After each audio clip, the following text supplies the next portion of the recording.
برای اولین ویدیو من خیلی خوش اومدی. برای اولین ویدیو اومدم که خلاصه اکانتام بهتون نشون بدم. قبل از ویدیو میخوام یه چیز مهم بهتون بگم که من اصلا ویدیو تک نفره نمیذارم و بعضی وقت 2 نفره میذاریم. قبل از ویدیو خیلی خوشحال میشم که لایک و ساب کنید و زنگوله کنارم فعال کنید.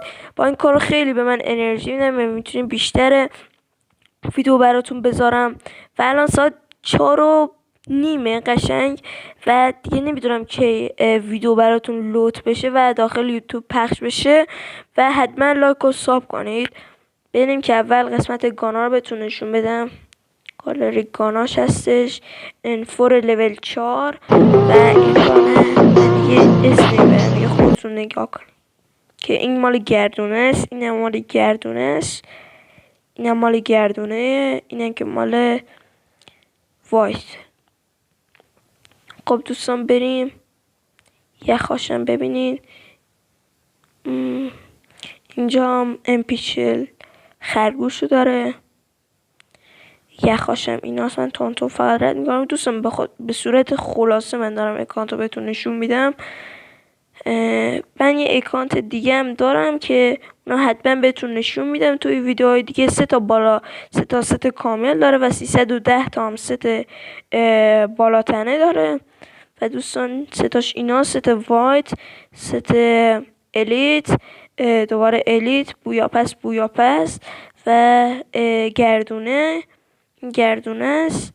و یه من بیشتریاشو نام نمیبرم، فقط خوباشو میگم. تون رد میکنیم.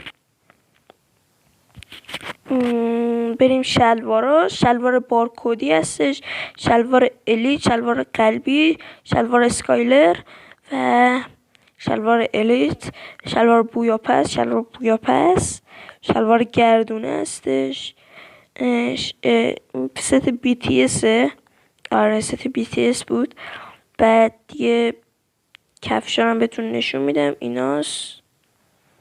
دنساشم یه دنس ورود داره، 35 تا دنس داره.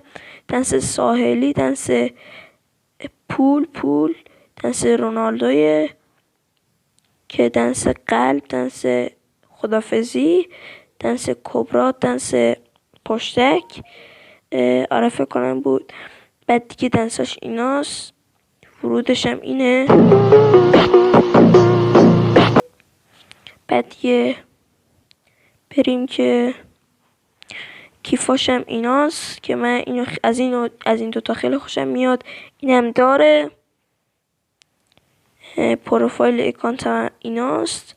و بریم که اینجا رو بهتون نشون بدم. لول 64 7063 تا لایک داره. و دیگه چیزایی که اینجا گذاشتم اینا هستش. بویاپساشم بهتون نشون میدم. 2 تا بویاپس، 4 تا بویاپس داره. نه 2 تا بویاپس داره، 2 تا الیت داره، 2 تا الیت داره و 2 تا هم از اینا داره. خب دوستان ویدیو به پایان میرسه و خیلی خوشحال میشم.